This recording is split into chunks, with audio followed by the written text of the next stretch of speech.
Plato. You hear the name, and, well, you immediately think philosophy, don't you? The big ideas, the allegory of the cave, maybe the ideal forms. Absolutely, he's foundational. But how much do we really know about the man himself beyond those famous bits? Was he just this sort of thinker floating above it all? That's the common picture, isn't it? A bit Yeah. ethereal. Yeah, exactly. So our mission today, what we want to do in this deep dive is maybe get a fresher perspective. We're going to try and uncover the person behind the philosophy. Look at how his life, his family, the really chaotic politics of his time, how all that fed directly into his ideas. It sounds fascinating. So where are we drawing this from? What's our source here? We're leaning heavily on Robin Waterfield's biography, Plato of Athens, A Life in Philosophy. And it's important to say this isn't just a, then this happened, then that happened kind of book. Okay. Waterfield calls it a contextual portrait. It's really carefully researched, tries hard to separate what we actually know from, well, later stories and myths. Ah, that distinction is crucial, isn't it? Fact versus legend. Exactly. So this deep dive is really about how Waterfield connects Plato's thinking to his actual lived experiences. And he also tackles some of those long-running scholarly debates, like which works are genuinely Plato's and how reliable the ancient sources are. Got it. Okay, so if he wasn't just this mythical figure, where do we start? His beginnings. Right. So Plato was born into a pretty elite Athenian family, somewhere between 428 and 423 BC, we think. An aristocrat, and that mattered, didn't it? Oh, definitely. It wasn't just background noise. It basically meant he had the time, the leisure needed for serious philosophical work. Which, when you stop and think about it, is quite different from how many people can even approach philosophy today. It really is, yeah. And this time, it was Athens at its peak, power-wise. But, and this is key, his youth, his formative years, happened during the Peloponnesian War. The devastating one against Sparta. The very same. It ended with Athens getting absolutely crushed in 404 BC.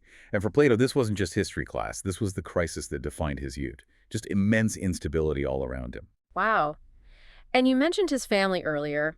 How did these big political events touch his personal life? Directly. Hugely. After the war, Athens had that short-lived but incredibly brutal regime, the 30 Tyrants. Right, the oligarchy Sparta put in place? Exactly. And two of Plato's own relatives, Critias and Charmides, they were major players in it. His own relatives. Yep, and these tyrants, they weren't just ruling tough. It was a reign of terror. They executed maybe 5% of the population, seized wealth. Imagine the fear, the instability for ordinary people. Almost hard to fathom. That must have left a mark. A massive one. Yeah.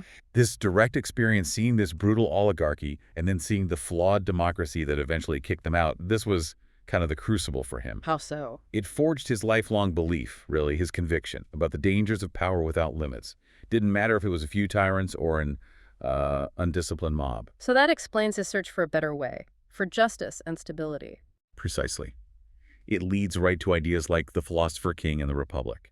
A ruler guided by wisdom, by justice, not just power or popularity. But there was another event, wasn't there? Perhaps the biggest one, personally. Socrates. Ah, yes. The execution of his mentor, Socrates. That was absolutely pivotal.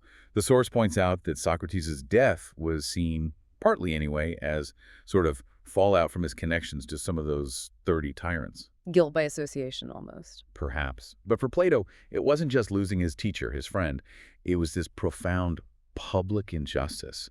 And that really seems to have pushed him to dig deep into what just rule actually means and the dangers he saw in both tyranny and that chaotic democracy he'd witnessed. So it wasn't just abstract thinking. It was deeply personal and political from the start. It really fueled a lifetime of questions. And he didn't just stay put in Athens either. After Socrates died, he traveled a lot. Where did he go?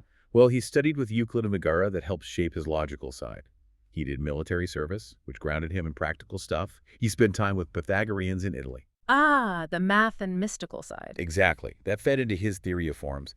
He even tried to tutor Dion, who was related to the tyrant of Syracuse, a real attempt to put philosophy into practice in politics. How did that go? Famously badly, actually. It kind of blew up. Yeah. It wasn't until he was about 40, after all these experiences, that he came back and founded the academy, his school. Bringing it all together. So how do we see these experiences, the politics, the travel, Socrates reflected in his actual writings? So you see that deep suspicion of extremes, right? Mob rule on one hand, dictatorship on the other. That search for the ideal state is shot through his work. Makes sense. And even how he talks about the Sophists. The teachers of rhetoric he often criticized. The source here suggests a more nuanced view, Oh, how so? that maybe Plato saw them, at least partly, as teaching practical skills, almost like a proto-university in a way, even while he disagreed with them about ultimate truth. Interesting. So it rounds out the picture. He's not this mythical figure, like we said, but someone really forged by his times.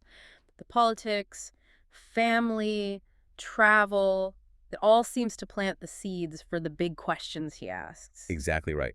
When you understand that context, Hmm. his background, the privilege, but also his later deep distrust of political extremes, Yeah. both the mob and the tyrant, you get a much richer, more well, grounded feel for his philosophy. Yeah, it feels less abstract. And even looking again at the Sophists, seeing them maybe as practical educators, it just shows a mind shaped by real observation, real experience, not just theory. So thinking about all this, how Plato's ideas were so deeply rooted in that incredibly unstable, politically extreme era he lived through, it makes you wonder, doesn't it? Runs that. Well, what does it tell you, maybe, about where profound thinking comes from? Does real insight often spark not in times of peace and quiet, but actually during intense upheaval, during personal and societal challenges? That's a really interesting thought to leave people with.